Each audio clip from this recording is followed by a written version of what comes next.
पीलीभीत जिले के सिख बहुल गांव में ईसाई धर्मांतरण के बढ़ते मामलों ने धार्मिक और सामाजिक चिंता को जन्म दिया है, जहां लगभग 3000 लोगों ने प्रलोभन, चंगाई सभाओं और आर्थिक सहायता के जरिए धर्म परिवर्तन किया गया।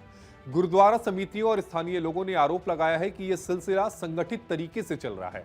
हालांकि प्रशासन इसे आस्था का मामला मान रहा है। गुरुद्वारों ने घर वापसी अभियान शुरू कर 160 लोगों को फिर वापस सिख धर्म में लौटाया है, जबकि ये मुद्दा क्षेत्रीय पहचान, सामाजिक स्थिरता और धार्मिक संतुलन पर एक बड़ा सवाल बन गया है, जिसका जवाब लोग प्रशासन से चाहते हैं।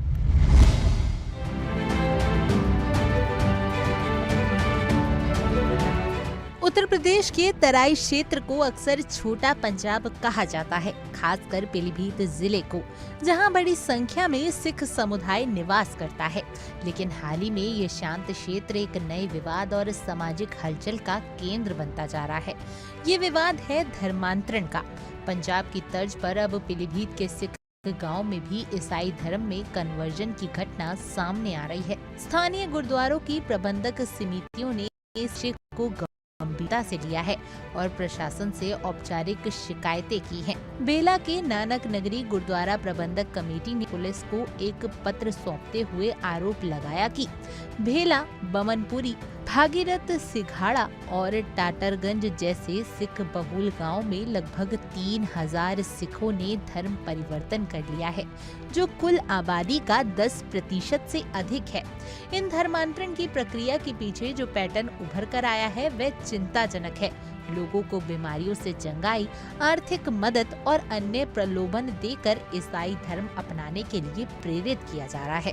चंगाई सभा या कहें कि प्रार्थना सभा के नाम पर लोगों को बुलाया जाता है और चमत्कारी इलाज का दावा कर उन्हें प्रभावित किया जाता है। एक रिपोर्ट के मुताबिक लोगों ने खुद बताया कि कैसे उन्हें लालच देकर कन्वर्ट करने की कोशिश हुई या वह कन्वर्ट होकर फिर सिख धर्म में वापस लौटे।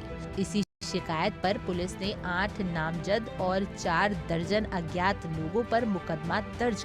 गांव में कई घरों में ईसाई धर्म का क्रॉस चिन्ह देखने को मिला। हालांकि प्रशासन के हस्तक्षेप के बाद इन्हें हटाया गया, लेकिन कई लोग अब भी खुद को हैं। नाम और पहनावे में बदलाव नहीं होने के कारण धर्मांतरण का ये स्वरूप और भी जटिल हो गया है, क्योंकि कन्वर्ट हुए लोग अब भी सिखों जैसे ही दिखते हैं, जिससे पहचान करना मुश्किल हो रहा है। नेपाल की सीमा से सटे गांव में पादरियों की सक्रियता भी रिपोर्ट की गई है।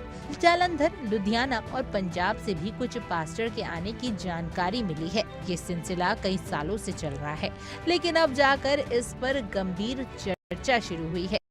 हाल इस मामले में सतर्कता दिखा रहा है। फिर भी पूरनपुर के एसडीएम अजीत प्रताप सिंह का कहना है कि बड़े पैमाने पर कोई संगठित षड्यंत्र नहीं दिखा है और आस्था के आधार पर किसी को प्रार्थना सभा में भाग लेने से रोका नहीं जा सकता। इसी बीच गुरुद्वारा प्रबंधक कमेटियों ने सक्रिय भूमिका निभाना शुरू कर दी है। घर वापसी अभियान चलाया जा रहा है और अब तक 160 लोग दोबारा सिख धर्म में लौट चुके हैं। कई गांव में अमृतपान कार्यक्रम आयोजित किए जा रहे हैं।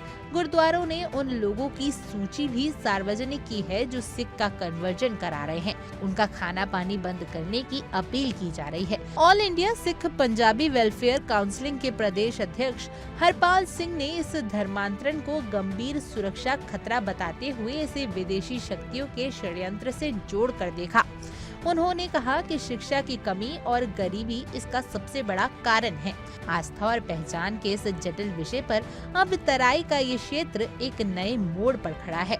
सवाल है कि ये परिवर्तन स्वेच्छता से हो रहा है या फिर किसी दबाव के तहत, और यदि ये सिलसिला जारी रहा तो इसका सामाजिक और सांस्कृतिक प्रभाव कितना गहरा होगा।